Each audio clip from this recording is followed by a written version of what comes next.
Guess what we're making? Come on, you gotta join us. Okay, we got gold bunny ears, we got carrots, we got all the cute stuff, and we're gonna work on a large wreath base today, and it's gonna be so much fun. So let's hop right to it. We've got our grapevine ready to rock and roll, and this is a big one. And what we're gonna do is we're gonna start off by getting our main pieces in, and for us, that's gonna be our ears and our carrots. Let's get the carrots in first, because when you mix these cute carrots with these ears and the ribbons we have planned out, it's stinking adorable. Y'all, make sure you're asking for the supply list in the comments. Carrots go in first.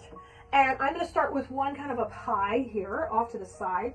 And I've already put a cable tie through it so I can easily attach it. So we're going to get the first piece put on right here. And oh, make sure you got to go in the right way, because if it's backwards, it's going nowhere. So I'm going to get the first one on. It's a little wonky when you first start. Don't worry, we got this.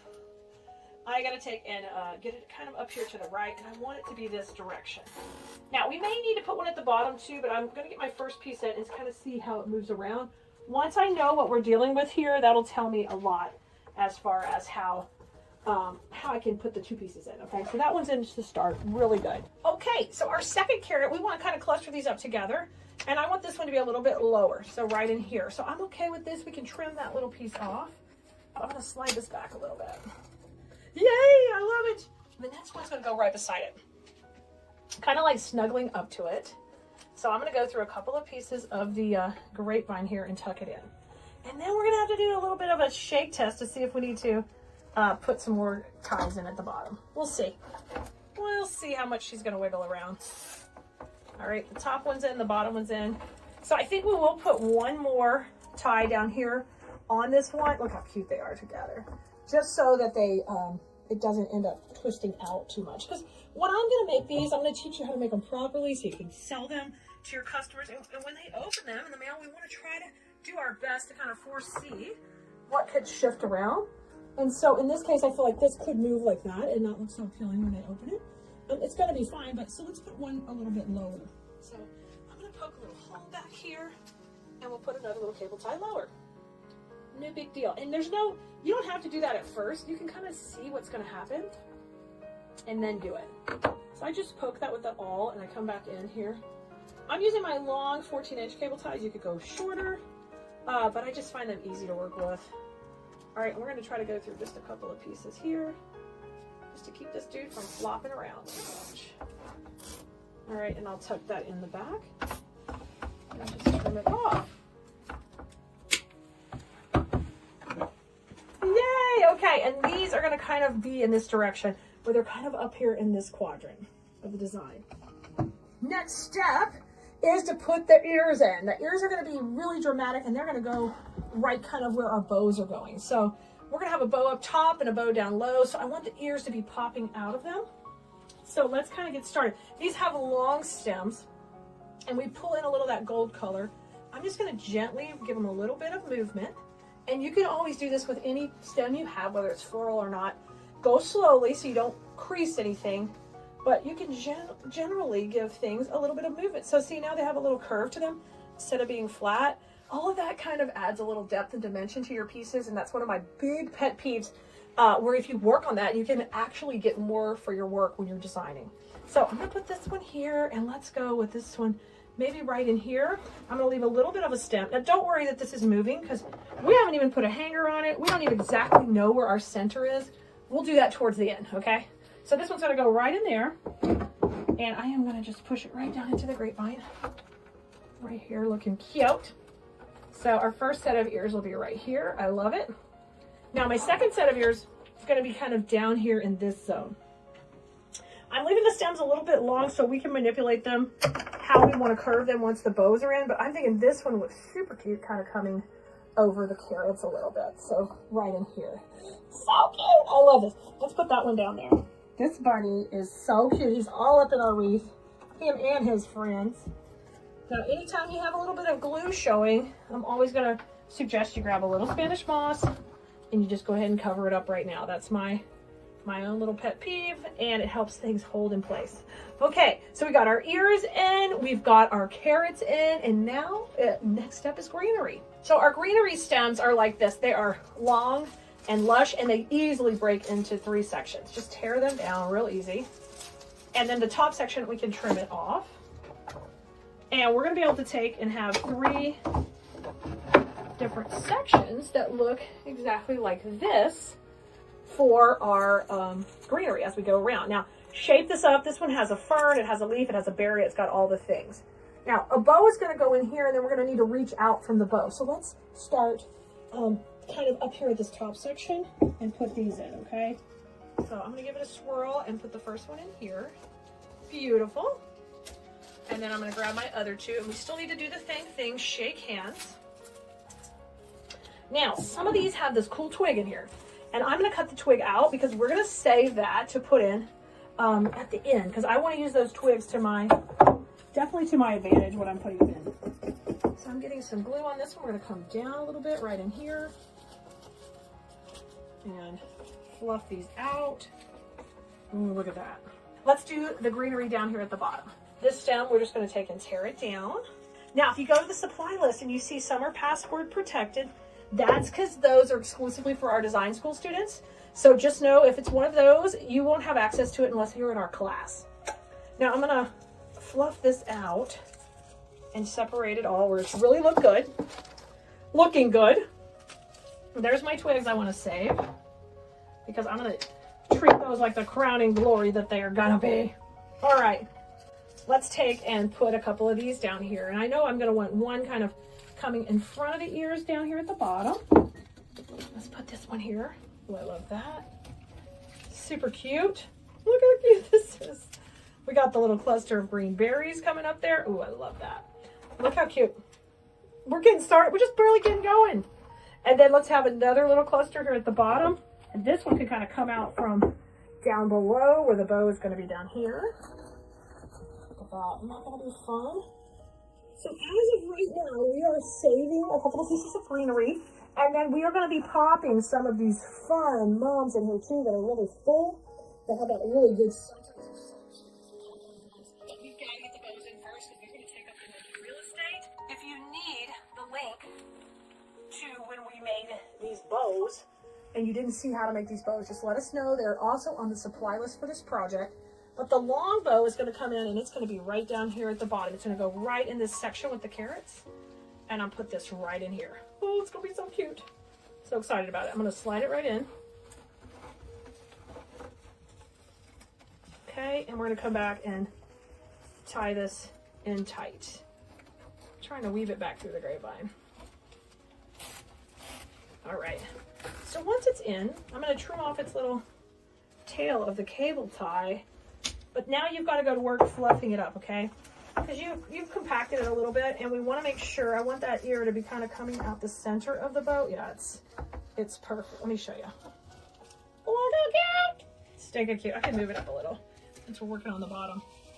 Really, really cute. And that little bit of gold in that ribbon pulls in the gold from the ears. That was all part of the plan.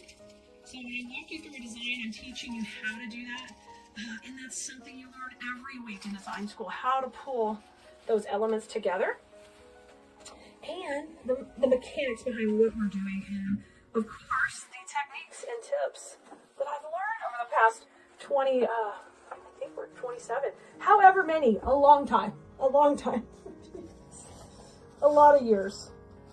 Oh, look how pretty. Bows in, secure, very nice. Now my next bow goes at the top, so let's bring the wreath down. In this bow, we're going to shift the angle on it just slightly so it matches the angle of the ears, and it's going to tuck in right here. Those ears coming out the top of the bow is just perfect. So grab your cable tie. We're going to run it around a few pieces of the grapevine here, and I'll just tuck it in. I am paying attention to my angle I'm putting it on because to me, that's a really important detail. And once again, something we do in design school is we talk about options for placement and why I am picking the one I'm picking. And how to find the end of the cable tie. Now I found it. Tuck it in. Tuck it in. Trim it off. And then I want to hide that little bit, that little fat part of the cable tie. I just want to make sure it's not going to be visible. Oh, look how cute these little ears are coming out. I love that. All right, and just pull this all out. Look how cute. That black and white check is popping. So our bows are working opposite each other. And look how cute. We're doing really good. I love this overlapping the carrots. Okay, now I'm going to cut these berries out right here because they are, I want them a little bit shorter. So that's okay. If your stem needs to be just a little bit shorter, just trim it. We can come in and fix that. Now, I've got some greenery we're going to kind of add at the end, but I'm ready to get these cute little puff balls in. And in this case, we're going to not use the leaves. I'm just going to push them down. These remind me of like, I speak for the trees. You know, put it in the comments. Okay, I'm going to trim these down on this bush so we get them all into individual stems. Now, these are just so fun because they almost look like little bunny tails. They're so poofy. But they've got that pop of orange that we've got going in this whole design.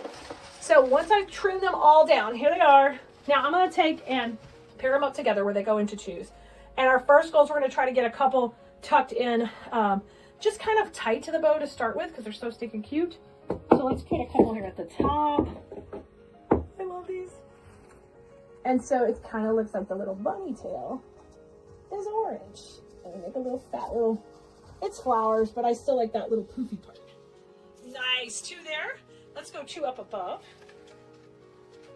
here, and we're going to make them into their own little cluster. And then off screen here, if you see me, I'm dipping them into glue. They're going into glue. So if you don't know what a glue skillet is, we can definitely show you and tell you all about that. Just ask in the comments. And these 2 will go right here. And then we're going to work 2 on this side of the bow. A longie and a shorty, and these are going to come out a little bit more. We want to work on developing the lines that we have created and kind of reinforce them with our floral choices and our greenery, and then we do it with our twigs too, and we get really good lines. All right, now down here at the bottom, I'm going to do a tall one and a short one, and here I'm going to pop some right above the little ears. They're so cute. Get a good amount of glue on there when you're going in. I'm going to pop these in right here. Perfect. And then I like to give them a little bend where their little florals heads kind of come forward. Okay, so we got so far all of those. Wow, it's so cute. I love it. All right, let's come down. Now, I'm going to have a couple coming out the bottom too. And I'm going to take it, get a lot of glue on this, right down the bottom of the bow. Push this in right here. And give it a twist up. Ooh, I like that. I got to turn these leaves forward. Can't have them backwards. And then I think I'll take the last 2 here, kind of rocking out the right side here. I'm just going to take this, go right into the wreath base, and these will be just right on this side. How cute is that? And I'm going to give a little bit of a bend. Okay. Oh, yay! All right, I got a great shape going. Some of my funnest part, it's the funnest. We're going to put those twigs in. I'm going to show you how. So we got to do twigs. We're going to finish up with our little bit of greenery. And the thing we want to do with the greenery at this point is we had a good foundation started, but now we want to soften all the edges of everything with our greenery. So I'm going to take these and cut them into separate sections, the couple of pieces I have left, and we're going to use these to kind of soften the edges. So I know some would look great coming out of the top of the bunny head. So I'm going to put a little bit right up here, the ears, and let those just kind of say, hello, I'm here for the party. And just shoot right between the ears. We've got some other fern up here, so let me make sure it's not backwards. I don't like it backwards. And then I need a little bit more kind of supporting this piece here. So I'm going to take this one, the green berry, and we'll kind of come down a little bit. So when I say reinforcing the line, like we have a direction going, and we want to reinforce it with some other flowers to kind of, our greenery in this case, to kind of support the shape we've got going. I'm going to even bring a little bit of it out. Come out a little bit more way. I like it. All right, now over to this side where we got the carrots. Automatically my bow is like anchoring hard down here at the bottom. It looks amazing, but I could use some more greenery to soften up into the carrots. So I'm going to do the same thing over there. I'm going to cut this spray that we already had broke down into half, and then we'll bring it in. Okay, so what has to happen is I'm going to have this go out between our little pom-pom mums and pop it in right here. And now it kind of overlaps those carrots and softens them. I love that. In design school, we call that breaking the plane of different elements, and it's a big deal to me and really important. Now, I'm going to tuck in behind the bow a little bit here, just to fill in with the other pieces of greenery. I've got some cute little, oh, I'm hitting my ribbon. Let me reload it with glue. So if you start hitting something, you lose your glue. There we go. I'm going to tuck that in right there. Okay, and then let's go back on the left. Man, this is cute. And then I'm gonna kind of come, maybe just a little bit here, kind of going up into the other bow from this way. These where they're slightly clashing here. Oh, that's so cool. These ears are there. Oh my gosh. Okay, as promised, twig time. It's twig time. The twigs are gonna come in. I'm gonna use the twigs just at the top because I love, look at our down bow. Like, this bow is crushing it. And I think we can just use the twigs at the top to kind of balance it out a little bit with the shape. So I'm just gonna take these, and I like to curl them because that's fun. Curl them all up, and then we're gonna shape them up how we want, just like we did the ears. You can shape all this when you're shopping with us on Keleas.com. The stuff we sell, we really try to have good quality pieces that have good wires and bases, so you can make pieces to last a long time that you're really proud of. Or if you want to become a seller and we help you learn how to do that, I want to make sure you know I really believe in selling quality products so your customers come back year after year. And that starts with great quality supplies to build your product out of. And then, of course, the great mechanics I'm going to teach you in design school. And the combination of all that and the community that you're going to find in our class is going to make you love designing like I do. Look how cute. Blue Merinos. You got to make this super duper adorable. I love how it turned out. Just ask for the supply list. We'll be happy to provide it for you. And guess what? I'll see you next time, Blue Merinos.